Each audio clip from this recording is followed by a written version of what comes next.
On a rainy night, 17-year-old Jung Yira boards the last bus home. At 8 o'clock, the bus is on its way. A 32-minute drive, 5 stops, everything as usual. At 9:12, the girl entered the entryway code and pushed open the door. The living room was pitch black, and the lights seemed to be malfunctioning, flickering on and off. Out of habit, she called out for her uncle, but there was no response. She felt something strange underfoot. Looking down, she saw puzzle pieces scattered across the floor. As she walked further in, the sticky liquid oozed beneath her feet, blood spreading like water, trailing all the way to the center of the living room. Suddenly, the lights flickered on. Yin Yiluo saw the scene before her clearly. Her uncle, Yin Dongshen, lay in a pool of blood, and all lodged in the back of his head. In that moment, time stood still. The girl clutched that puzzle piece tightly in her hand, unaware that this was only the beginning of a nightmare. The sound of police sirens pierced the night sky as the Major Crimes Unit, having received the report, rushed to the scene.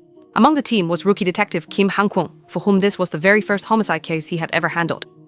The results of the crime scene investigation were shocking. The killer's method was extremely precise, striking the victim's carotid artery with a single blow. A textbook example of murder technique. The forensic doctor estimated death at 9 p.m., just 10 minutes after Yun Yira arrived home. There were only a little over 10 minutes. However, what concerned Jin Han-kwon even more was the identity of the deceased, Yin Dongshu, former police chief, and also his old superior. A man highly respected in the police force. Why would he die in his own home? During the investigation, the police found a crucial clue in Yin Yiluo's room. A punch was placed in the pen holder, identical to the murder weapon. The investigation showed that Yin Yiluo had bought a set of 3 punches 6 months ago. Now, one had become the murder weapon, and one was found in his room. So where is the third one? There were no signs of forced entry at the crime scene. The doors and windows were intact, and the security system was functioning normally.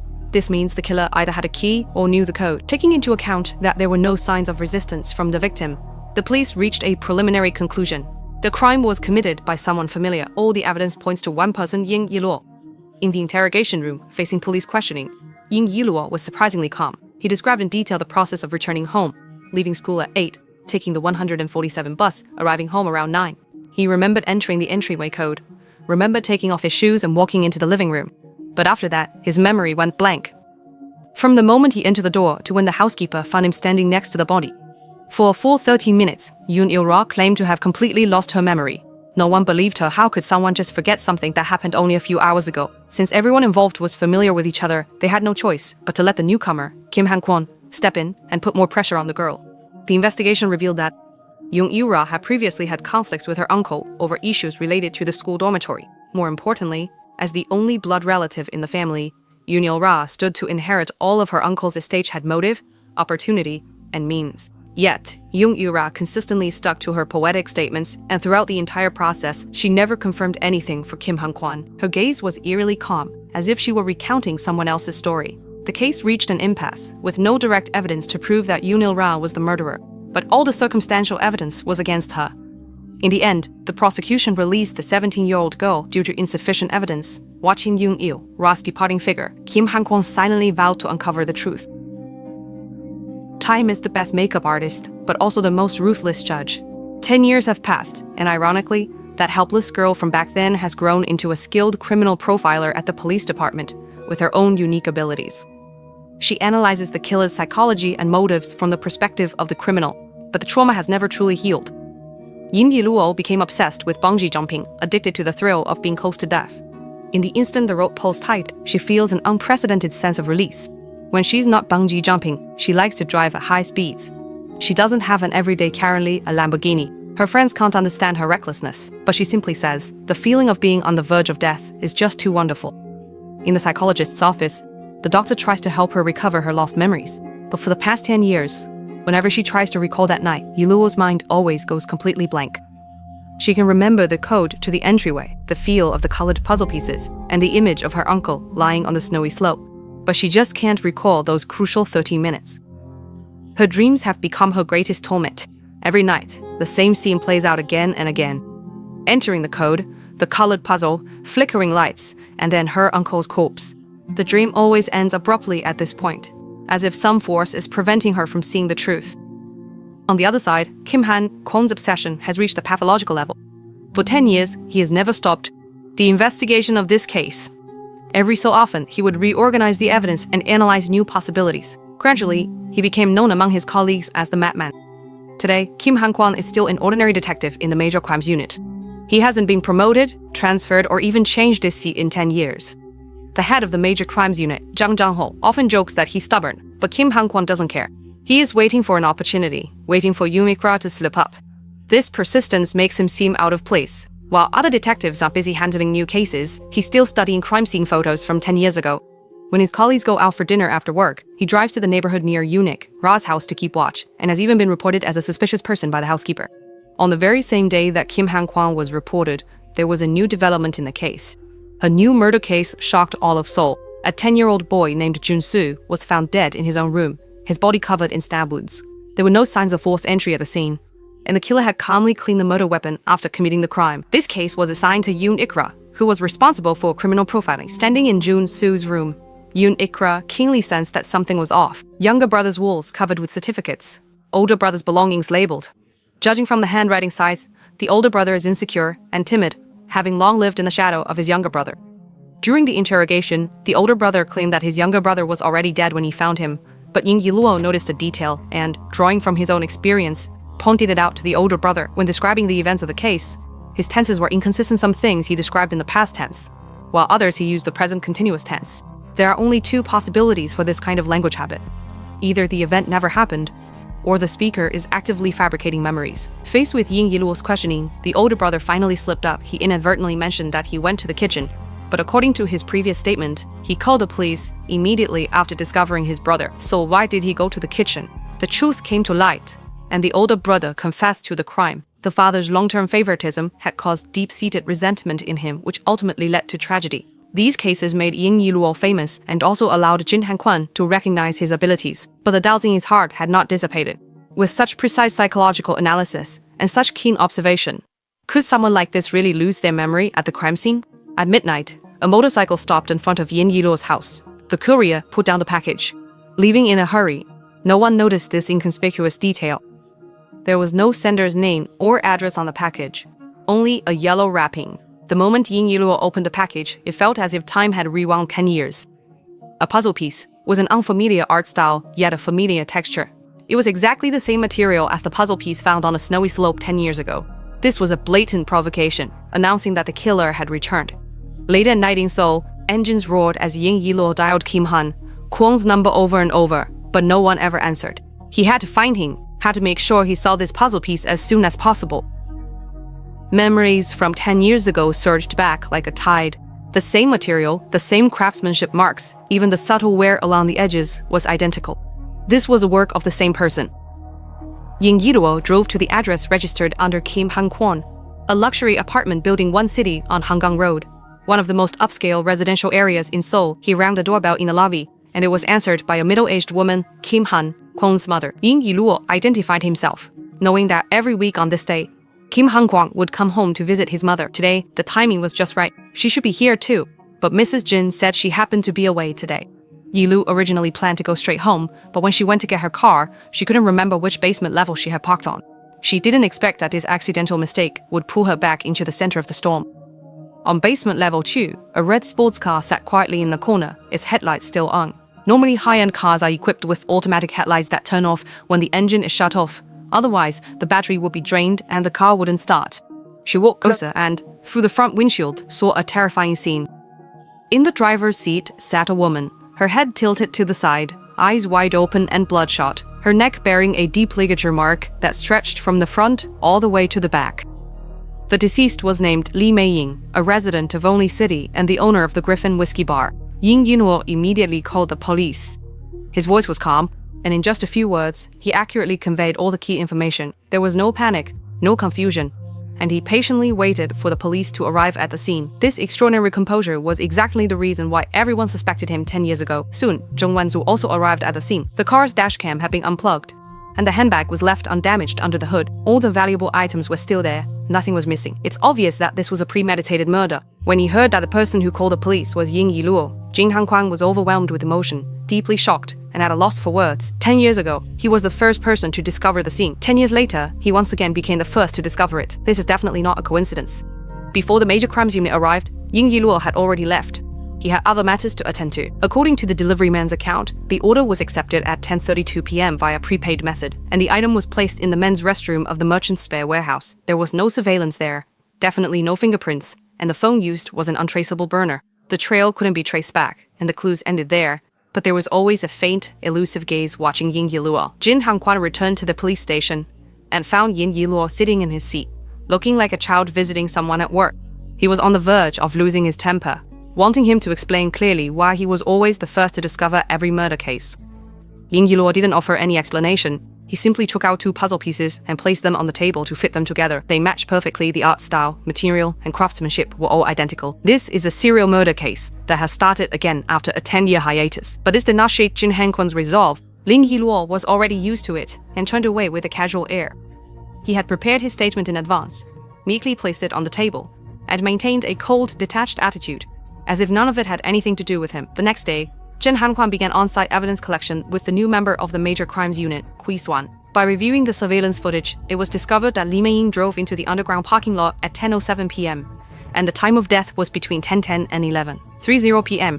But the key point is that none of the cameras captured footage of her parking. That spot happened to be a blind spot for the surveillance, and the killer was clearly very familiar with the layout here.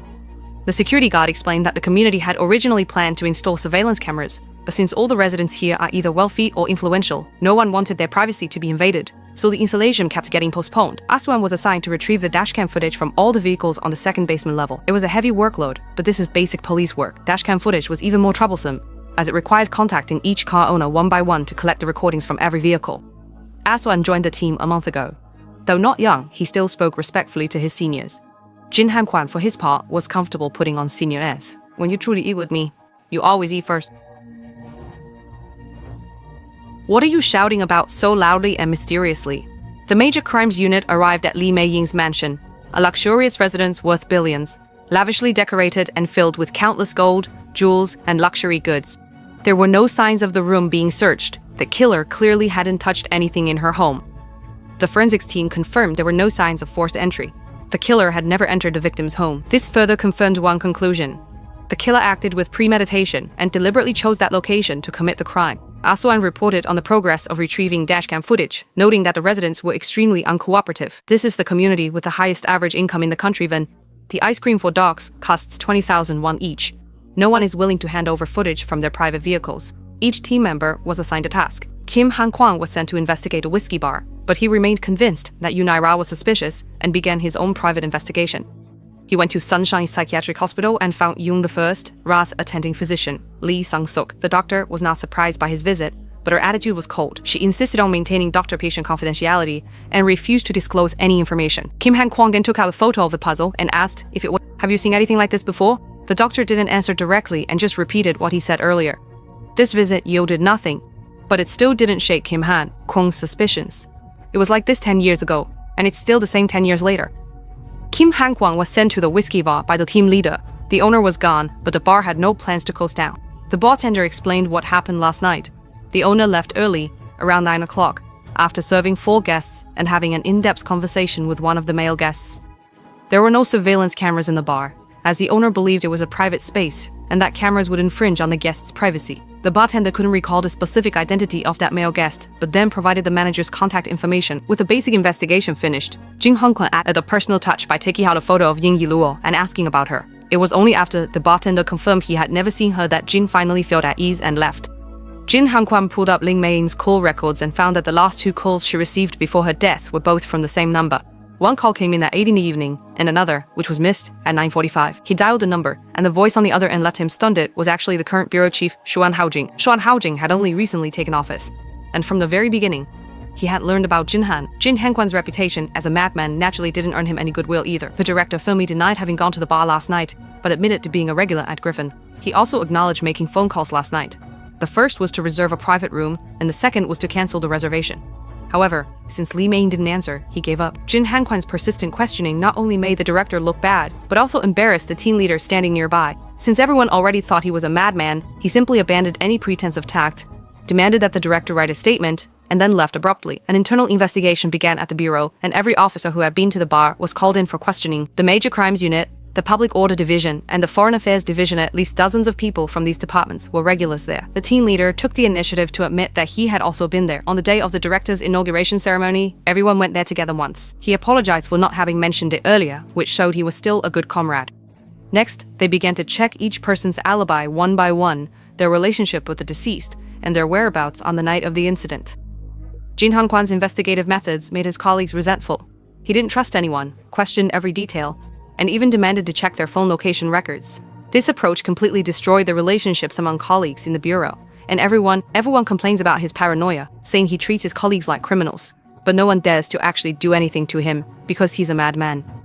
The chief hasn't had it easy these past few days either. Because of his relationship with Uncle Yin Dongshu, he's also very close to Yin Yiluo. He never expected that the girl he watched grow up would call him out and personally interrogate him. He vaguely sensed that word was starting to leak out, so he immediately summoned the head of the Major Crimes Unit and ordered him to strictly control and block all information, making sure the media wouldn't catch even the slightest hint of what was happening. But things still spiraled out of control. The next day, all the major media outlets rushed to report on the case, with rumors and speculation flying everywhere. The chief was furious, demanding that the case be closed within the week, or else the Major Crimes Unit would be disbanded on the spot. The case had come to a standstill until a call from the manager of the Ito bar broke the deadlock. He remembered a guest who had a deep conversation with the owner, Tae Dong-soo, the head of the Seoul Metropolitan Police's Special Investigation Unit, who was also Dong Wook's former subordinate and as close as a brother to Kim Han-kwan. Kim Han-kwan went straight to the Seoul Metropolitan Police Agency to confront Tae Dong-soo face-to-face. Tae Dong-soo knew his younger brother's personality well. He admitted that he had gone to the Griffin last night, and also acknowledged that he had indeed spoken with Lee Ma-young. He explained, "I just wanted to have a drink and relax. After chatting with Lee Ma-young for a while, I left, not expecting to be the last one there." As for the timing, Tae Dong-soo described it in great detail. After parting ways with Kim Han-kwan, she first went home to drop off her car, then walked to the bar, which took about 10 minutes. She stayed at the bar until around 9:30 before leaving, because Lee Mi-young said she wanted to go home early. Kim Han-kwan pressed further about their relationship, which made Tae Dong-suk a bit angry. She insisted that there was nothing special between them, that they were just regular customers. Kim Han-kwan said he would verify these statements. The entire conversation was filled with awkwardness and tension. The two had known each other for many years and were well aware of each other's personalities, so it was impossible for Kim Han-kwan to simply let go of his suspicions. Tae Dong-suk also wouldn't blame him just for this. With a helpless, "Let's go," the two parted ways. Back at the station, the team leader had a new discovery. Lee Mi-young's access card was missing. Out of so many items, why was it only the access card that was taken? And there were no signs of forced entry in the house either. The answer remains unknown. Meanwhile, Yoon Yi-ra was giving the new officers a fake lecture on how to identify related crimes, that is, serial murder cases. His class was quite unique, while others focused on the objective commonalities of the cases. For example, things like gender, the time of the crime, and the location. But Yin Yiluo always focuses on the suspect themselves. What does he care about? The things he keeps repeating. His motives are the consistencies of the criminal, also known as unique characteristics. Even if his methods change, their psychological motivation and behavioral pattern remain consistent throughout. After the trainees left, Yiluo conducted a correlation analysis between the Lin Mei-yin case and the Yin Dongshu case. A 10-year time span, completely different methods of committing the crime, different types of victims, there are no apparent similarities at all. Without the puzzle pieces, these two cases could never have been connected. Yin Yiluo began analyzing the psychological traits of the killer: high intelligence, meticulous planning, and perfect emotional control. After each crime, he would draw a puzzle and send it to her. This is definitely not showing off. This person knew 10 years ago that Yin Yiluo would be the first to discover the case, and 10 years later, he also knew her exact whereabouts. So, there is only one possibility. The killer knows her very well, and has been watching her all along. She returned home in the pouring rain. The housekeeper had already fallen asleep on the sofa, and Yin Yiluo wanted her to stay the night. But the housekeeper simply picked up her clothes and, without saying a word, walked out into the rain. She would rather get soaked. She didn't want to stay in this place either. The lights flickered, and in a daze, Yin Yiluo felt as if she had returned to that rainy night 10 years ago. This time, she finally remembered, and could clearly sense that during those blank 13 minutes, someone had been watching her from behind. Today's Major Crimes Unit was a bit different. Yin Yiluo confidently entered, dragging her red suitcase behind her. Starting today, she officially joined the Major Crimes Unit to assist with the investigation. The team leader explained helplessly that this was the director's decision. No one knew why a criminal profiler was needed for this case. Kim Han-kwan was simply speechless, and called the girl up to the rooftop. No small talk, no pleasantries. Yin Yiluo's answer was still baffling. Yin Dongshong, Li Mei-yin, Tae Dongshu, and Xuan Haojing, there must be some kind of connection between them. Kim Han-kwan was unfazed. He was already used to it. Kim Han-kwan insisted on pursuing the truth alone. He didn't need anyone's help, and certainly didn't need someone who might be the culprit to point him in the right direction. Yoon Iro saw right through his thoughts, but this time, he was here to propose a partnership. He needed a partner, someone he could trust. And Kim Han-kwan, the stubborn and somewhat annoying detective, was the perfect candidate. To show his sincerity, Iro revealed his major discovery to him. He was not the killer. On that night 10 years ago, there was a third person at the scene, and that person must be the real culprit. Kim Han-kwan was very displeased, but there was nothing he could do to change the higher-ups' decision. During the team's case discussion, no one waited for Yoon Iro. Everyone tacitly excluded him, treating him as someone with connections who was just there to take credit. Out of politeness, the team leader still decided to share information with him, which drew strong resentment from Kim Han-kwan. Didn't even want to show that much courtesy. The newcomer, Ah Swan, brought up a new discovery. While visiting the residence, he found the regular occupant of the parking spot where the incident occurred. For some time now, whenever he parked his car there, it would be maliciously damaged if it wasn't the tires being slashed. Then, the rim got scratched, and since it happened to be in a blind spot of the surveillance cameras, we never found out who did it. I just had to accept my bad luck and change parking spots. This suggests that the culprit spent a long time preparing in advance. In Lee Mei-yin's route, the only place without surveillance is the alley next to the bar, which means the culprit got into the car there and only made a move to kill after driving all the way to the parking spot in the basement. While she was thinking, Ying Yiluo appeared carrying a cake, congratulating her for finally noticing this detail. The culprit has a perfectionist, obsessive-compulsive tendency, so he would definitely choose the method with the fewest variables and the shortest distance to deliver the fatal blow. That leaves only one possibility: the car seat directly behind the driver. Before Lee Mei-yin got in the car, the culprit was already waiting inside and drove for 35 minutes to a pre-arranged parking spot. During this time, the culprit didn't make a move. There must have been another reason. This can be inferred from the pattern on the puzzle piece. It depicts two women. One is tied up with rope, and the other is whispering to her.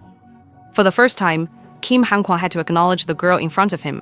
She had actually managed to deduce so much information on her own without any prior intel, and everything she inferred matched reality perfectly. But showing off was not Yoon Iro's style. The purpose of Yoon Iro's visit was to bring a cake as an apology for not being able to properly greet Mrs. Kim, who lives in the same neighborhood, during her last visits. Mrs. Kim warmly welcomed the girl, creating an atmosphere that was both strange and harmonious. Kim Han-kwan kept a tense expression, while his mother couldn't stop praising Yoon Iro since she was only the second guest her son had ever brought home. What caught him even more off guard was that his mother began sharing stories from her own high school days. Back in his first year of high school, Kim Han-kwan once brought a friend home, saying that his mother's curry tasted like jjajangmyeon, and that boy only said one thing the whole time: it really does. That friend still often comes over for meals, so Mrs. Kim described her son as someone who never lets go once he grabs hold of something. After dinner, the two of them said goodbye to Mrs. Kim, and for a rare stretch of time, there was no argument between them. Yoon Iro chuckled softly, saying, "Curry tasting like jjajangmyeon, what a lousy excuse." Kim Han-kwan, reminded of the old story, looked a bit embarrassed, but for once let his guard down, his voice dropping a little. That friend was sick. He needed someone to take care of him. Yoon Iro decided to call him Curry Guy from now on and reached out her hand. Kim Han-kwan didn't respond. Yoon Iro reiterated her stance from the day. He came seeking a partnership because he needed a partner he could trust completely. And now he has already completed a criminal profile on Jin Han-kwan, and the result is that he is fully qualified. Now it's his turn to make a choice. The next day, Ying Yiluo submitted a complete criminal profiling report. The killer possesses extensive criminal knowledge, meticulous planning abilities, and near-perfect self-control, and has officially declared that the Lee Ma-young case is connected to the Yoon Dong-wook case from 10 years ago, making it a serial murder case. The team leader finished reading the report, his brows tightly furrowed. The other detectives exchanged glances, finding it all too absurd. Jin Han-kwan sat silently in the corner. He neither joined in the questioning nor expressed any support. In the face of skepticism, Yoon Iro calmly added, "Both cases occurred in the victims' private spaces during times when the victims were alone. The killer selected the victims in advance, searched for locations without surveillance, patiently waited for the perfect moment, and carried out the murder with minimal force in the shortest possible time. This indicates that the killer did not murder for pleasure, but out of deep hatred and resentment." No one was convinced, but Yoon Iro only cared about Kim Han-kwan's opinion. But the ones who reacted the most strongly weren't actually them. Returning to the Lee Ma-young case, in order to clarify the victims' interpersonal relationships, Kim Han-kwan decided to personally go to Tongyang to find her father. Kim Han-kwan originally planned to go with Ah-ying, but Yong Ye-ra 抢了 the front passenger seat. The car left Seoul and headed south. Li Mi-young was about to lose all contact with her family, to the point that no one even informed them of her death. Investigations show that she ran away from home during middle school and only returned briefly 7 years later with her boyfriend, after which there was no further news of her. These scattered bits of information couldn't form a complete picture. Only by finding her father could the gaps be filled. Tongyang is located at the southern tip of the peninsula, surrounded on 3 sides by the sea.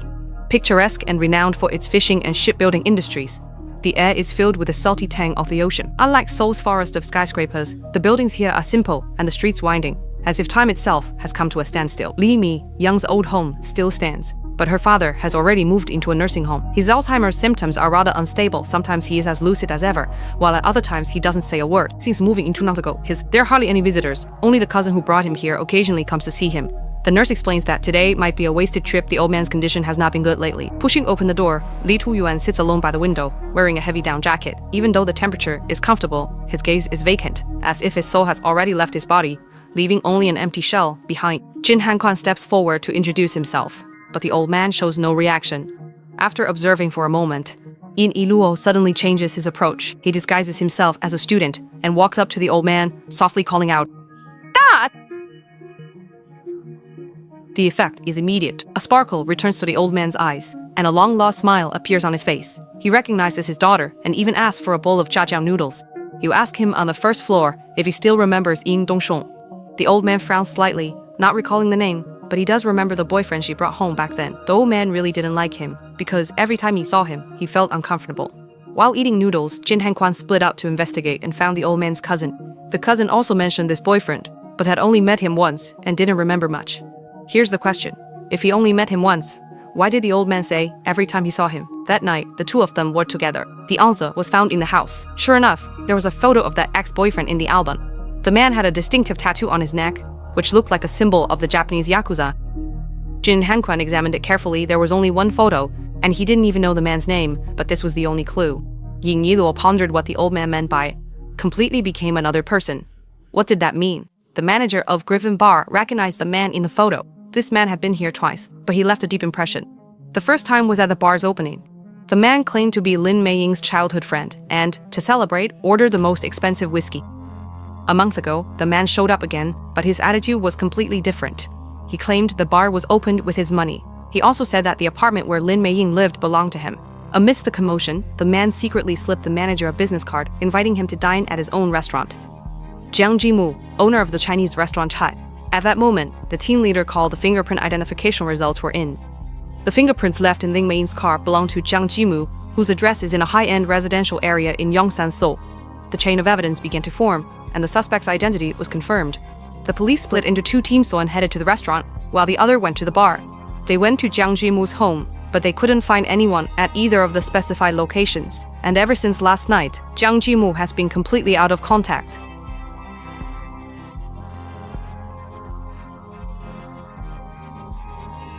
After midnight, Jiang Jimu's phone signal was completely lost. The team leader immediately ordered an application for an exit ban, activated vehicle tracking, and sealed off all possible escape routes.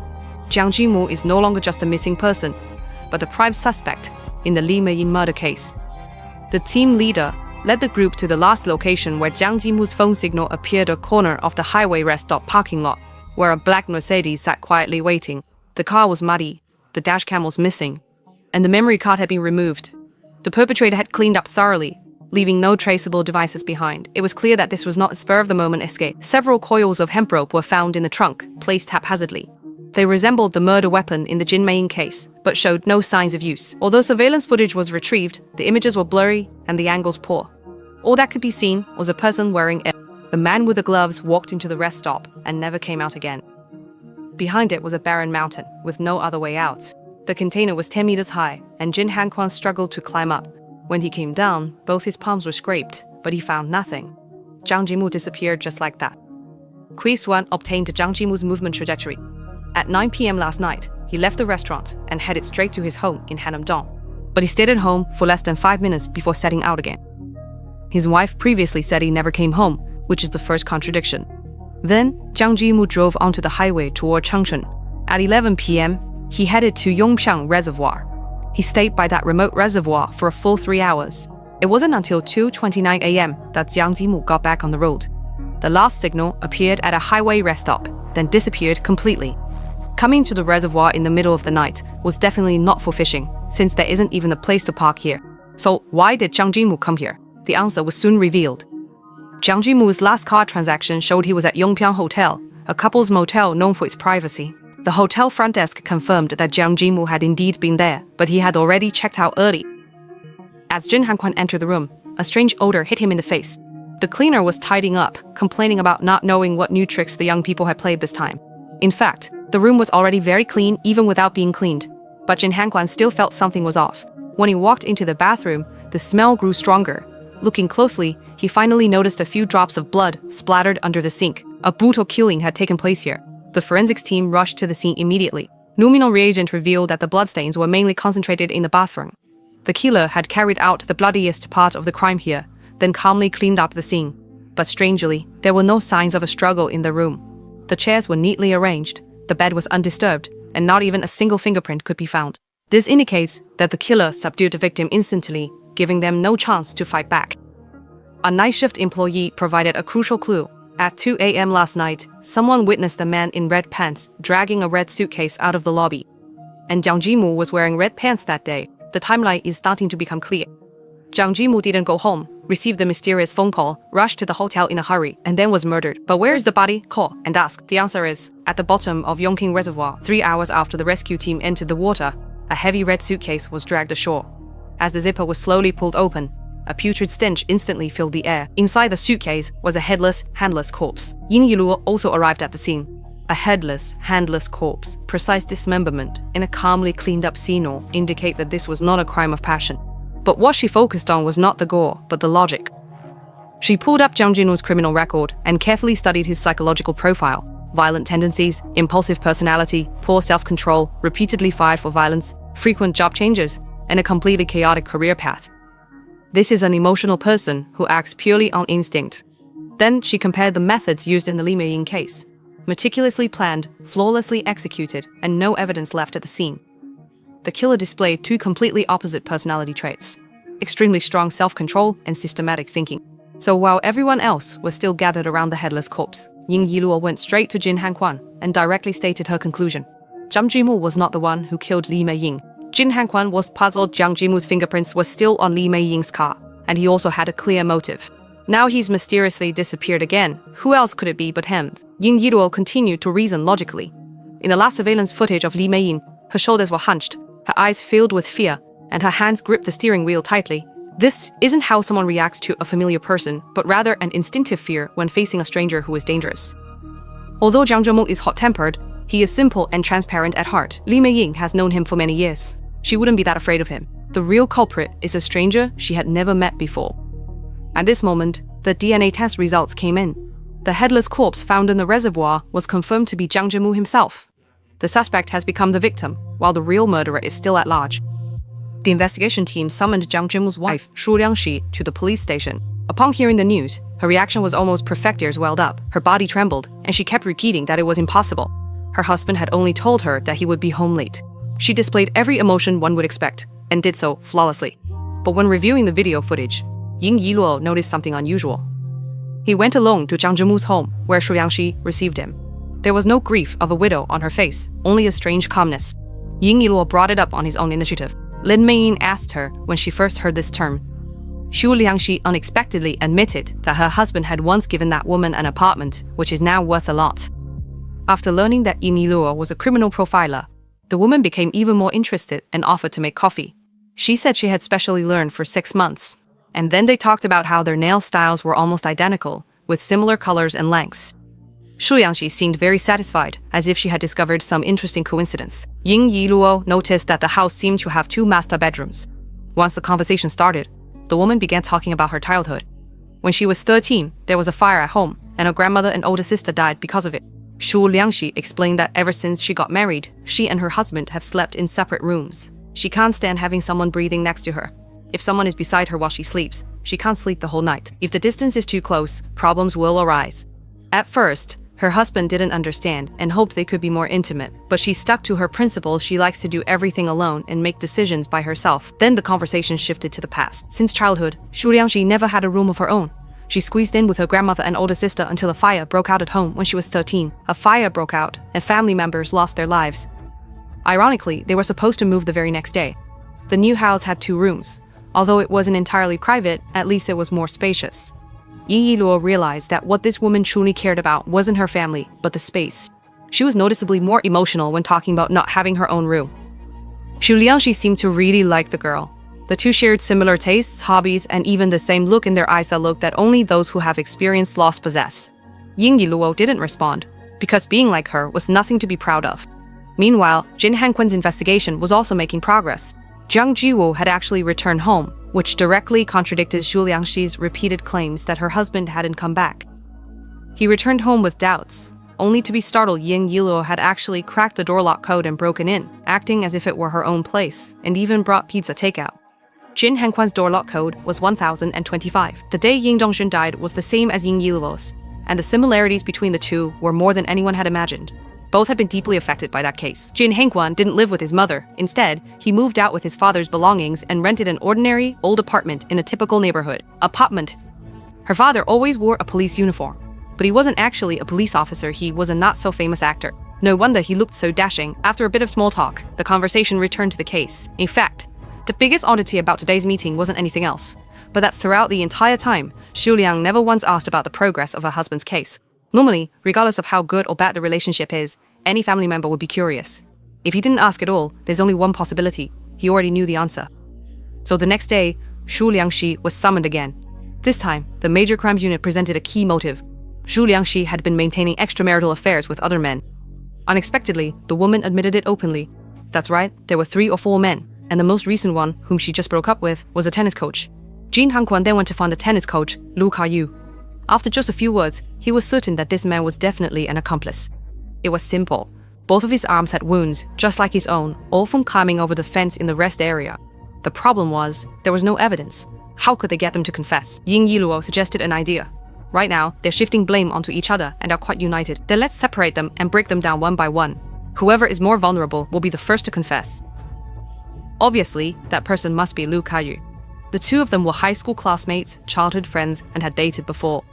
Lu Kaiyu also knew about the fire back then, but wasn't clear on the details. Jin Hanquan produced evidence showing that it was an arson case, and the perpetrator is still at large. And because Xu Liangxi was only 13 at the time, he escaped everyone's suspicion. Back then, there was a 15-year-old middle school student living next door to their family, who disappeared after the arson case and has never been found to this day. Jin Hanquan slammed the photo down in front of Lu Kaiyu, saying that the boy from back then could very well have become you today. The man's attitude clearly wavered. In the next room, however, the two women were chatting and laughing. Suddenly, Ying Yiluo's expression changed, and she shifted the topic to the red suitcase. They found the transaction record in Xu Liangxi's account statement. Lu Kaiyu felt he couldn't stay any longer and instinctively got up to leave. Jin Hanquan gave him one last shock. And they were actually supposed to meet today. Xu Liangxi recalled the scene of dismembering the body together that night, and couldn't help but vomit on the spot.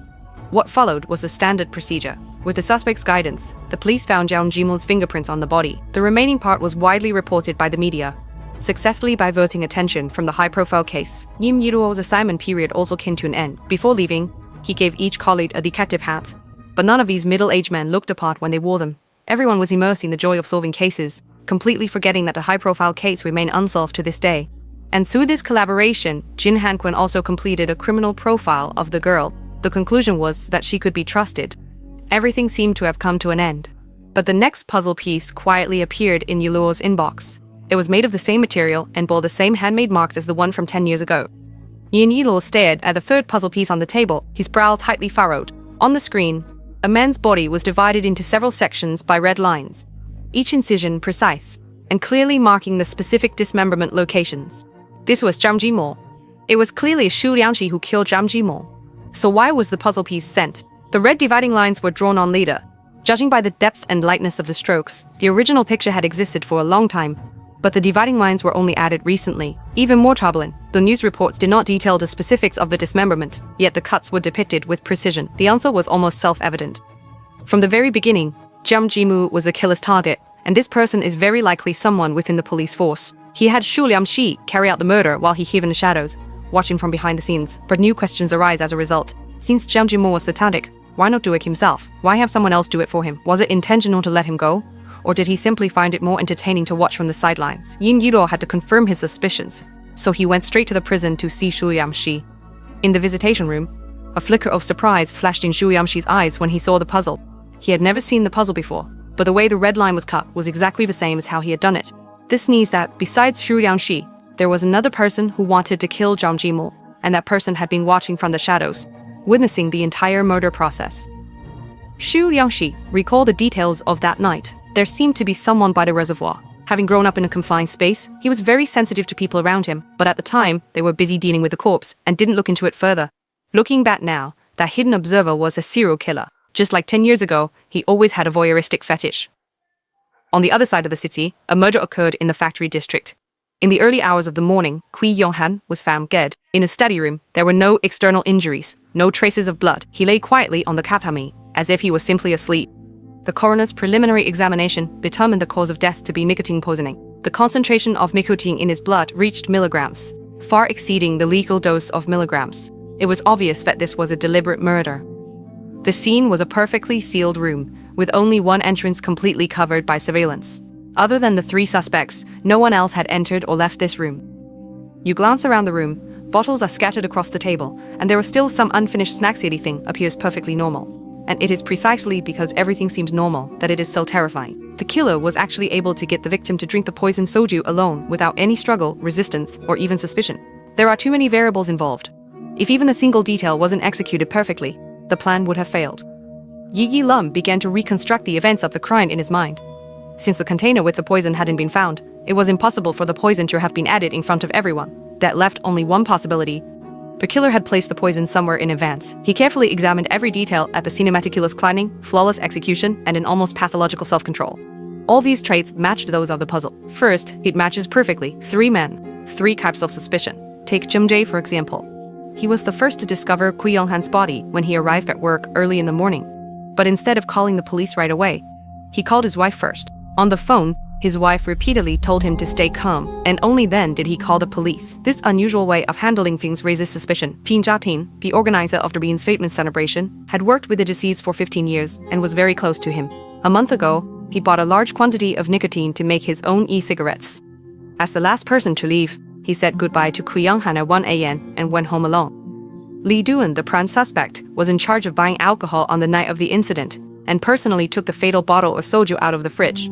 But what's strange is that he didn't drink a single drop of alcohol the entire night. From buying the alcohol to returning to the lounger trip that should have taken only 5 minutes, Li Duan took a full 34 minutes. Where did he go during that time?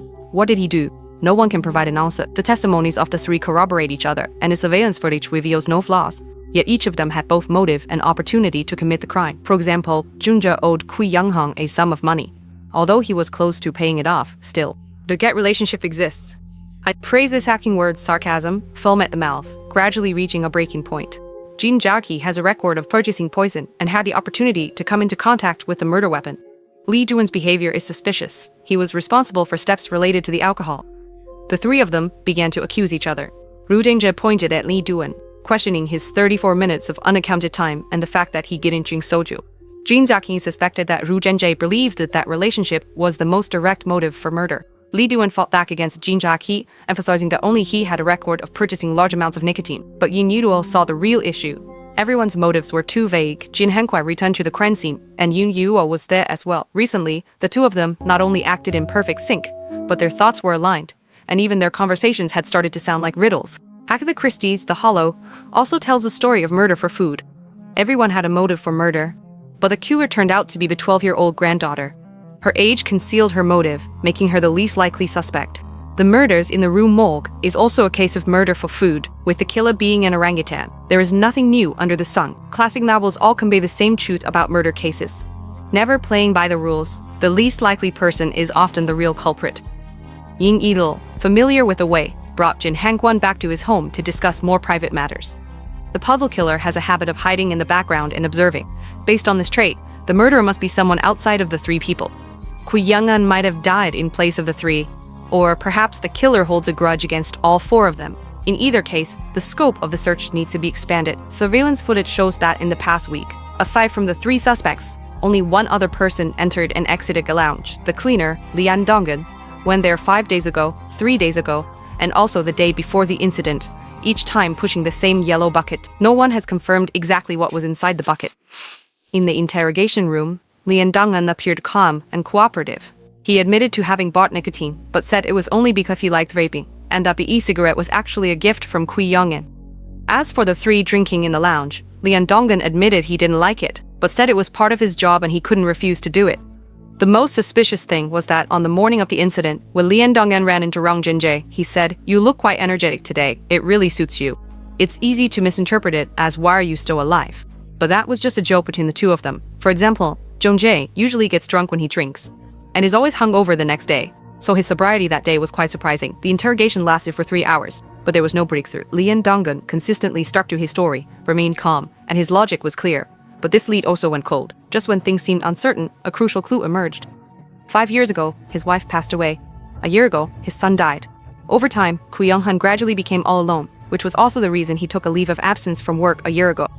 The two of them went to Kui Yonghan's home. The house was unusually tidy, with everything placed with meticulous precision so neat that it felt unsettling, as if someone preparing for a long journey was making their final farewells.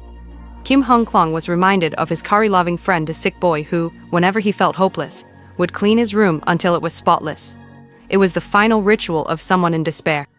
There was no typical family portrait on the wall, only a single group photo of 4 people, deliberately placed, its meaning self-evident. The chiller was Kui Yonghan, and his 3 colleagues were the targets of his revenge. It all started with an accident at the factory a year ago. At that time, his son had just been admitted to college, and taking advantage of the break, he came to the factory during the holidays to gain experience and earn some tuition money. Several old friends promised to take good care of him, but instead left him to operate dangerous machinery alone. The 3 of them hid in the break room, drinking and slacking off. An accident occurred. The boy's entire arm was caught in the conveyor belt, and the 3 rushed to the scene. Instead of calling the police for help right away, they contacted the boss to report the incident, missing the critical window for rescue, and the boy tragically died.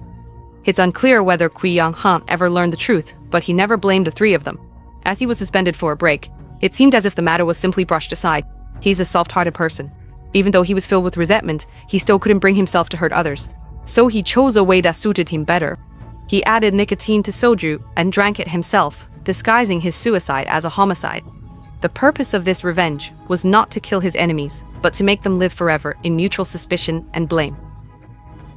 After the case was solved, the 2 men again at Kim Han Charles' house and ordered pizza delivery from the same place. Yoon I-ro took out the 3rd puzzle piece and precisely aligned the cut lines with the image of Jimu being dismembered, which greatly shocked Kim Han-tuan.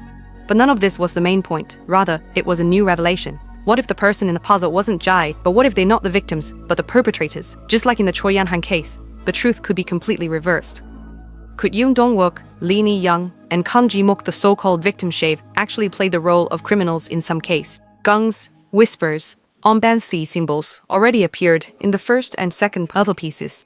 Now, similar elements appear in the 3rd piece as well, and together they're gradually forming a complete narrative. If this speculation is correct, it means there will be more puzzle pieces to come. 6 pieces, 9 pieces, maybe even more. The game is far from over. Each piece of this clue puzzle is an accusation written in blood. Kim Han-kwam is awakened by the sound of a ringing phone, sunlight streaming into the living room. At 4 o'clock, the house had already been tidied up. The empty liquor bottles and takeout boxes from last night had vanished without a trace. Yoon I-ro was gone too. She always came and went without a trace, like an uninvited guest. The 2 of them had stayed up late last night, discussing the case over soju, their boundaries blurring. Unexpectedly, after sobering up, their relationship took another step forward. Yoon I-ro had actually moved all her things in. It turned out that in his drunken haze last night, Kim Han-kwon had agreed to make this place their shared base of operations. Yoon I-ro seemed to have no sense of boundaries at all, acting recklessly. The intrusion into Jin Han-kwan's life. Fortunately, although Jin Han-kwan complains, he doesn't naturally resist. One is willing to give, the other to receive, just like the tattoo on his neck, its faded pattern faintly visible. 3 years ago, the undercover mission in the Han River Gang's virtual currency case left this mark. He hoped that after getting rid of it once, he would never have to go back. Being afraid of pain is one reason.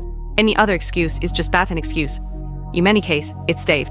That's to the case itself. Yin Dongshun, Lee Mi-young, and Kang Ji-moo had no obvious connections. Yin Dongshun and Lee Mi-young had no prior records, and Kang Moo only had DUIs and violent offenses. If they really were accomplices in the same case, what exactly happened back then? The new clue was hidden in Kang Ji-moo's phone.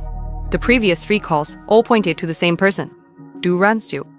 Do Run Su's identity was quickly clarified. He was the president of a construction company, merely 60 years old, and somewhat well-known in the industry.